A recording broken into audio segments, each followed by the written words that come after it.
السلام علیکم ورحمۃ اللہ۔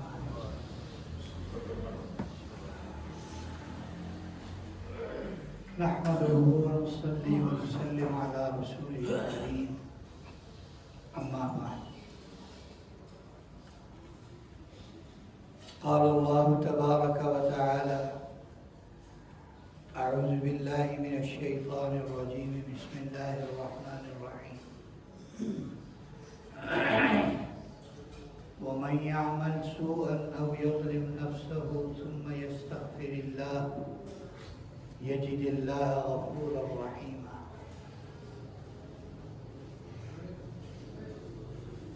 وقال رسول الله صلى الله تعالى عليه وسلم: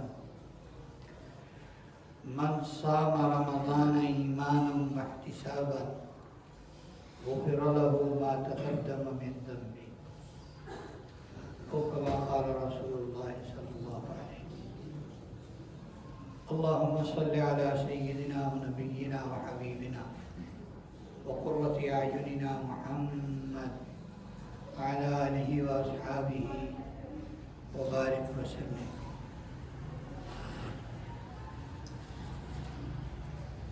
میرے محترم دوستو، رمضان المبارک کا دوسرا عشرہ، عشرہ مغفرت شروع ہے۔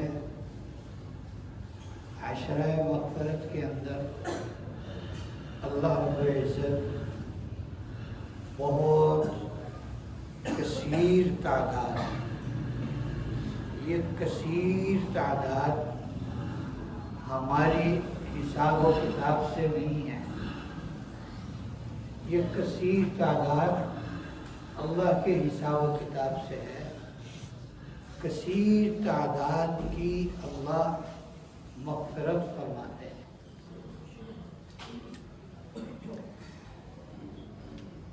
ہمیں صرف یہ کرنا ہے کہ اسباب مغفرت اختیار کریں، اسباب مغفرت اختیار کریں۔ ایک کتاب میں ایک عالم نے اسباب مغفرت جمع کیے ہیں، تقریباً 300 سے 350 کے قریب وہ اعمال ہیں جن کے کرنے سے اللہ رب العزت مغفرت فرما دیتے ہیں۔ کوئی بھی کر لے، ہم میں سے کوئی بھی کر لے، اللہ مغفرت فرما دیتے ہیں۔ یہ مہینہ اللہ نے دیا ہی اس لیے ہے، یہ مہینہ اللہ نے دیا ہی اس لیے ہے کہ اس مہینے میں تو بس کوئی ہلکا پھلکا بھی زور لگا لے تو اس کی بھی مغفرت ہو جاتی ہے۔ اگر کسی کی مغفرت رمضان میں بھی نہ ہوئی تو یقین کریں اس سے بڑا بد نصیب اور بدبخت اور بدقسمت دنیا میں نہیں۔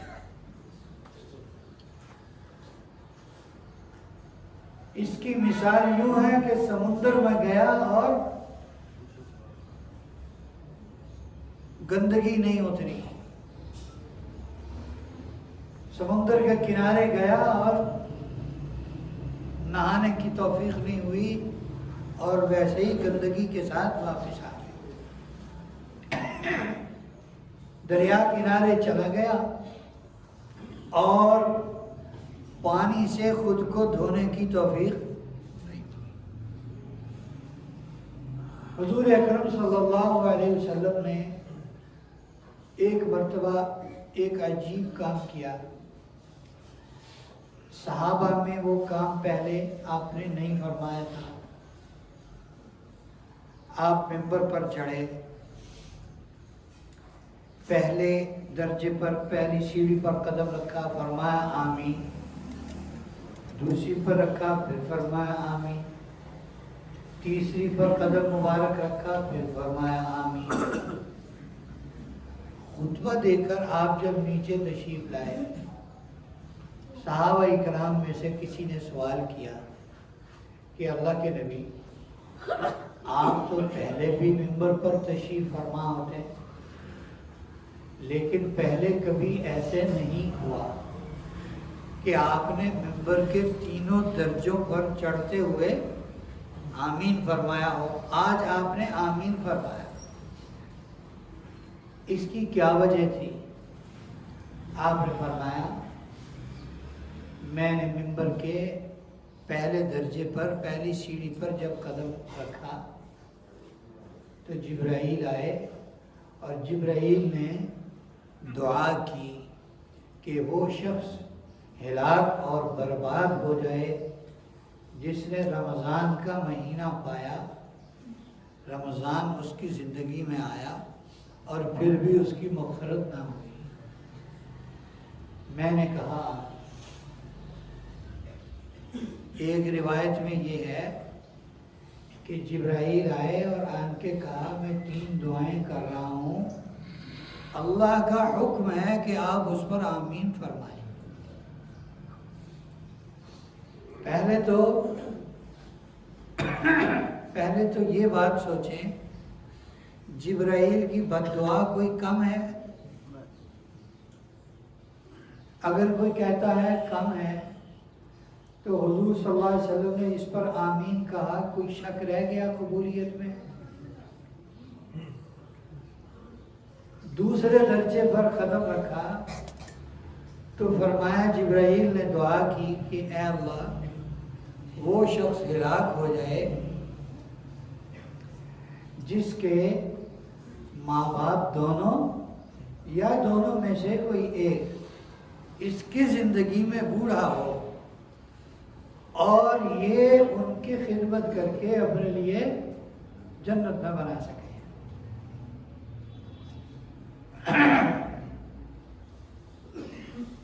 اب یہ جو رمضان کے بارے میں بد دعا ہے، یہ کتنی سخت ہے۔ رمضان تو خود ایک بہت بڑا سبب ہے مغفرت کا۔ اس کا مطلب ہے جس نے رمضان غفلت سے گزارا اور ایسا رمضان گزارا کہ اسے پتہ بھی نہیں چلا کہ رمضان ہے،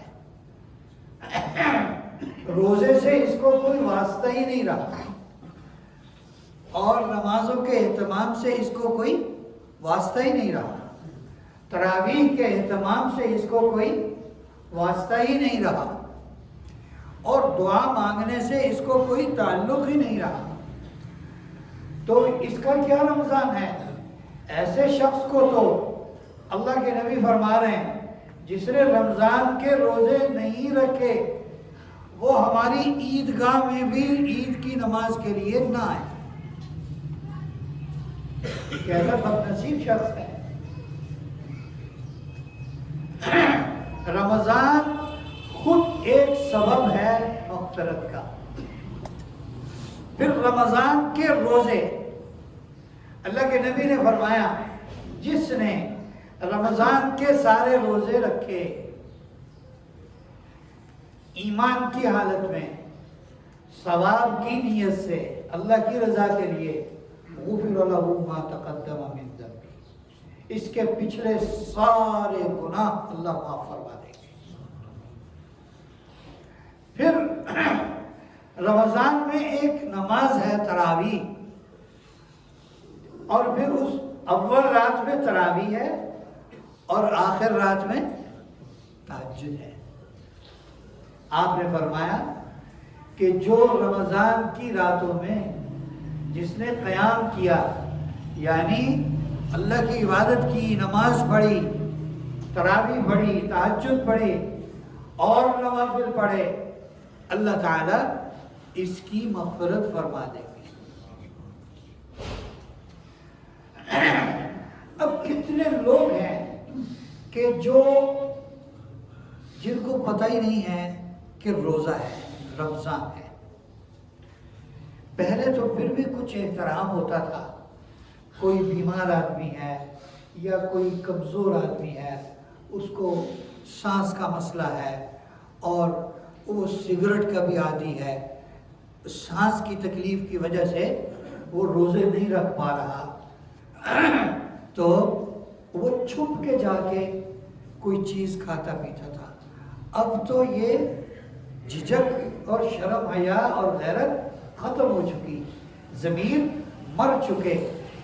میں نے ابھی پیچھے دن دیکھا اس روڈ پر ایک آدمی منہ میں پان ہے اور ہاتھ میں سگریٹ ہے، موٹر سائیکل پر، رمضان میں، روزے میں، دن میں کوئی شرم و حیا نہیں رہی۔ احترام رمضان ہم نے خود پاؤں کے نیچے روند ڈالا۔ ایک مجوسی آدمی تھا، مجوسی وہ ہوتے ہیں جو آگ کو پوجتے ہیں، سورج کی پرستش کرتے ہیں اور آگ کی عبادت کرتے ہیں۔ ایک مجوسی کا بیٹا مر گیا، مجوسی خود مرا، اور ایک اللہ والے نے اسے خواب میں دیکھا کہ وہ جنت میں پھر رہا ہے۔ انہوں نے کہا کہ یار تم تو مجوسی تھے، تم تو پارسی تھے، تم تو سورج کو پوجتے تھے، آگ کی عبادت کرتے تھے، تم جنت میں کیسے پھر رہے ہو؟ تمہارا کیا کام ہے جنت میں؟ تو اس نے کہا کہ موت کے وقت، موت سے پہلے فرشتے نے مجھے مسلمان کیا اور فرشتے نے مجھے کلمہ پڑھایا اور پھر میری روح قبض کی۔ کہا یار تو بڑا خوش قسمت ہے، فرشتے نے تجھے کلمہ پڑھایا، اس کی کیا وجہ بنی؟ کہنے لگا کہ مسلمانوں کا جو رمضان کا مہینہ ہے، ہمارے ہاں بھی اس کا احترام کیا جاتا تھا، ہمارے مجوسیوں کے گھر میں بھی اس کا احترام ہوتا تھا کہ یہ مسلمانوں کا مقدس مہینہ ہے۔ میرے بیٹے نے ایک مرتبہ رمضان میں کھلے عام، سرے عام، سب کے سامنے کوئی چیز کھائی پی، تو میں نے اس کو اس پر مارا کہ تیری جرت کیسے ہوئی کہ تو مسلمانوں کے مقدس مہینے کی بے احترامی کرے؟ تجھے شرم نہیں ہے کہ تمام مذاہب کی جو مقدس چیزیں ہیں ان کا احترام ضروری ہے، تو نے مسلمانوں کے مقدس مہینے کی بے احترامی کیوں کی؟ میرے اس عمل سے اللہ خوش ہوئے اور مجھے موت سے پہلے ایمان اور کلمہ نصیب کیا اور اس کے بعد میری موت آئی۔ ہمیں ڈر نہیں لگتا کہ ہم رمضان کی بے ادبی اور بے احترامی کریں گے تو ہماری پکڑ ہو جائے گی؟ ہمیں ڈر نہیں لگتا؟ ہمارے نوجوان کیا کر رہے ہیں؟ چھوٹی چھوٹی بات پر روزہ نہیں رکھ رہے، بڑے بڑے بچے روزہ رکھنے کی عمر کو ہے نہیں رکھ رہے، اور ماشاءاللہ رات کو 2-2 3-3 4-4 گھنٹے وہ پھرتے ہیں موٹر سائیکلوں پر اور گلی محلوں میں، اور ان کی چنگاڑیں اور آوازیں وہ گھروں کے اندر بند کمروں میں آ رہی ہوتی ہیں، اور وہ کرکٹ کھیلتے ہیں یا لوڈو کھیلتے ہیں یا کوئی اور الا بلا کھیلتے ہیں۔ کیا جو یہ کام کر سکتے ہیں وہ اللہ کے سامنے نفلوں میں کھڑے نہیں ہو سکتے؟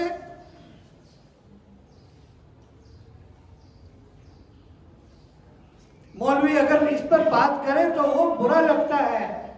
ہمارا جو عمل ہے وہ اللہ کا غضب لانے والا ہے، مولوی کوئی فرق نہیں پڑے گا کسی کے غصے سے۔ ہمارا جو عمل ہے رمضان کی بے ادبی کا، رمضان کی راتیں اتنی قیمتی ہیں، اتنی قیمتی ہیں۔ ابن جوزی رحمت اللہ علیہ ایک بزرگ گزرے، انہوں نے اپنی کتاب میں لکھا ہے اگر قبر میں موجود لوگوں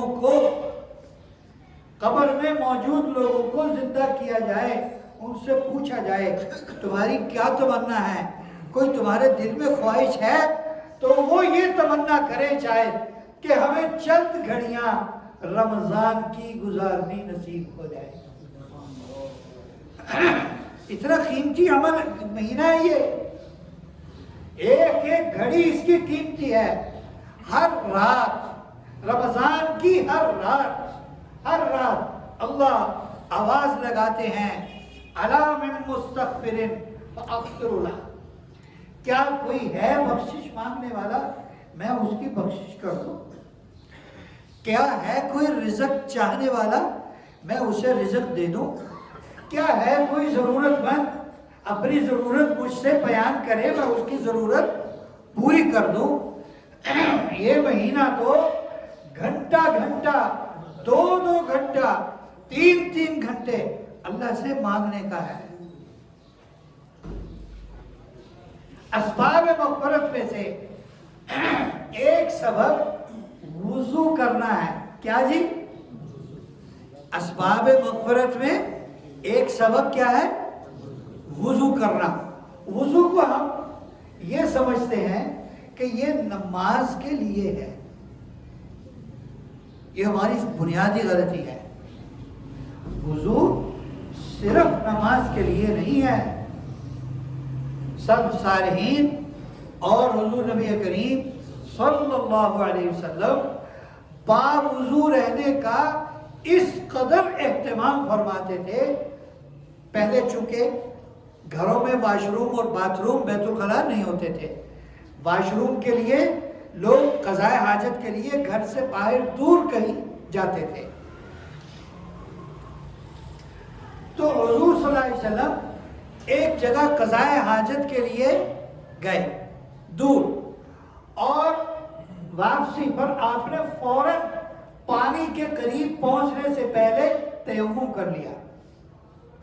تیمم کیا اور پھر پانی پر پہنچ کے آپ نے وضو فرمایا. صحابہ نے عرض کیا اللہ کے رسول آپ نے تیمم خیر سے کیا؟ آپ نے فرمایا مجھے یہ ڈر تھا کہ میں بے وضو حالت میں پانی تک جاؤں تو کہیں ایسا نہ ہو میری موت آ جائے، بے وضو چلا جاؤں. تو تیمم تو کر لوں میں. باوضو رہنا رزق میں برکت کا سبب الگ ہے اور سب سے بڑا سبب ہے. اور باوضو رہنا، وضو کرنا، وضو کرنے سے آدمی کے گناہ الگ معاف ہوتے ہیں. اور اگر وضو کرتے ہوئے وضو کے درمیان کی دعا پڑھ لی اللہم اغفر لی ذنبی ووسع لی فی داری وبارک لی فی رزقی اللہم اجعلنی من التوابین واجعلنی من المتطہرین، تو کبیرہ گناہ بھی وضو سے معاف ہو جائیں گے. اس کو جب یہ وضو کر کے نماز کے لیے آئے گا تو اس کے گناہ معاف ہو چکے ہوں گے. یہ پاک صاف ہو کر اللہ کے سامنے کھڑا ہوگا اور نماز اس کے لیے بلندی درجات کا ذریعہ ہوگی، کیونکہ گناہ تو پہلے ہی معاف ہو چکے. چھوٹے چھوٹے جملے جو مغفرت کا سبب بنتے ہیں. مغفرت کا ایک بڑا سبب توبہ اور استغفار ہے. مغفرت کا ایک بڑا سبب کیا ہے جی؟ توبہ اور استغفار. توبہ کا لغوی معنی یہ ہے پلٹنا، واپس پلٹنا. اللہ نے جو راستہ ہمیں اپنے تک آنے کے لیے دیا ہے، ہم اس راستے سے ہٹ کر چل رہے ہیں. اللہ فرما رہے ہیں میرے بندے پلٹ آؤ، توبہ کر لو، توبہ کر لو، توبہ واپس پلٹ آؤ میری طرف. استغفار کا معنی اللہ سے مغفرت مانگنا، گناہوں کی معافی مانگنا. وَمَن يَعْمَلْ سُوءًا أَوْ يَظْلِمْ نَفْسَهُ ثُمَّ يَسْتَغْفِرِ اللَّهَ يَجِدِ اللَّهَ غَفُورًا رَحِيمًا. یہ قرآن پاک کی آیت ہے. جس نے برے عمل کیے، جس نے برے عمل کیے او یظلم نفسہ، اور بہت زیادہ عمل، برے عملوں میں بہت آگے نکل گیا، اس نے اپنے اوپر ظلم کر لیا. ثم یستغفر اللہ، پھر اس نے اللہ سے مغفرت مانگی، یجد اللہ غفور الرحیم، یہ دیکھے گا کہ اللہ بخشنے والے ہیں اور رحم کرنے والے ہیں۔ اللہ اس کو گناہوں میں لت پت چھوڑیں گے نہیں، اس کو گناہوں کی دلدل میں پھنسا ہوا چھوڑیں گے نہیں، اللہ اس کے گناہ ضرور معاف کر دیں گے۔ یہ قرآن کی آیت ہے، وَإِنِّي لَغَفَّارٌ لِمَن تَابَ، جو توبہ کرتا ہے میں اس کے گناہ معاف کر دیتا ہوں۔ یہ قرآن کی آیت ہے، اللہ فرما رہے ہیں، میں نہیں کہہ رہا۔ وَإِنِّي لَغَفَّارٌ لِمَن تَابَ، جو توبہ کرتا ہے میں اس کے گناہوں کو معاف کر دیتا ہوں۔ اب توبہ کرنا، استغفار کرنا، ایک روایت میں ہے حضور اکرم صلی اللہ علیہ وسلم رمضان میں کثرت سے ایک جملہ فرمایا کرتے تھے، یا واسع الفضل اغفر لی، یاد کر لیں اسے، یا واسع الفضل اغفر لی، یا واسع الفضل اغفر لی، یا واسع الفضل اغفر لی، اے وسیع فضل والے مجھے بخش دے، اے وسیع فضل والے میری مغفرت کر دے۔ حضور کا کوئی گناہ نہیں ہے، نہ نبوت ملنے سے پہلے اور نہ نبوت ملنے کے بعد، اور وہ ہستی جس کا کوئی گناہ نہیں ہے وہ تو اللہ سے بار بار کہے۔ صحابہ فرماتے ہیں عام سال کے دنوں میں، رمضان میں نہیں، عام سال کے دنوں کی ایک مجلس میں ہم شمار کرتے تھے، حضور ایک جملہ فرمایا کرتے تھے، رب اغفر لی وارحمنی وتب علی انک انت التواب الرحیم، اے اللہ میری بخشش کر دے، مجھ پر رحم کر دے، وتب علی میری توبہ قبول کر لے، انک انت التواب الرحیم، تو ہی توبہ قبول کرنے والا ہے، تو ہی رحم کرنے والا ہے۔ یہ جملہ حضور ایک مجلس میں 100 مرتبہ فرما دیا کرتے تھے۔ ہم جو گناہوں میں لت پت ہیں، گناہوں کی دلدل میں دھسے ہوئے ہیں، ہمارے لیے استغفار کتنا ضروری ہے، کبھی میں نے آپ نے سوچنا بھی گوارا کیا ہے؟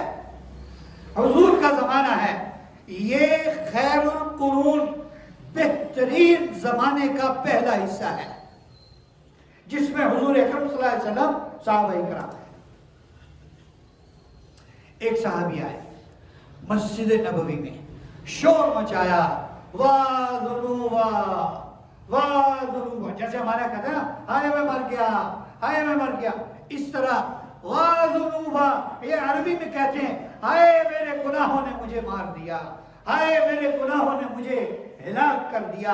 آپ صلی اللہ علیہ وسلم اپنے گھر سے ان کے یہ آواز سن کر مسجد نبوی تشریف لائے، فرمایا صبر کرو، خاموش ہو جاؤ، ایک جملہ کہتا ہوں اس کو میرے ساتھ کہو، اللہم، آپ بھی کہہ لیں، اللہم ان مغفرتک اوسع من ذنوبی ورحمتک ارجع عندی من عملی۔ انہوں نے کہا، آپ نے فرمایا پھر کہو، ہم بھی کہہ لیں، اللہم ان مغفرتک اوسع من ذنوبی ورحمتک ارجع عندی من عملی۔ انہوں نے کہا، آپ نے فرمایا پھر کہو، اللہم ان مغفرتک اوسع من ذنوبی ورحمتک ارجع عندی من عملی۔ 3 مرتبہ کہلوایا، انہوں نے کہا، آپ نے فرمایا جاؤ خوش ہو جاؤ، اللہ نے تمہارے سارے گناہ معاف کر دیے۔ چھوٹے چھوٹے جملے۔ اب یہ جو جملہ یا واسع الفضل اغفر لی، آپ اور میں اس جملے کی طاقت کو سمجھ نہیں سکتے۔ یہ چھوٹا سا جملہ نہیں ہے، یہ زبان نبوت سے، یہ نبی اکرم صلی اللہ علیہ وسلم کی زبان اقدس سے نکلا ہوا جملہ ہے۔ اسے یاد کریں اور اسے بار بار کہیں، چلتے پھرتے کہیں، اٹھتے بیٹھتے کہیں، دن اور رات میں کہیں، یہ ان کا اپنی تسبیح بنائیں، اپنا ورد بنائیں، اس کو رمضان میں بنائیں گے تو سارا سال بنا رہے گا. رمضان میں بنائیں گے سارا سال بنا رہے گا انشاءاللہ. رمضان بہترین گزاریں گے انشاءاللہ، سارا سال ہمارا بہترین گزرے گا.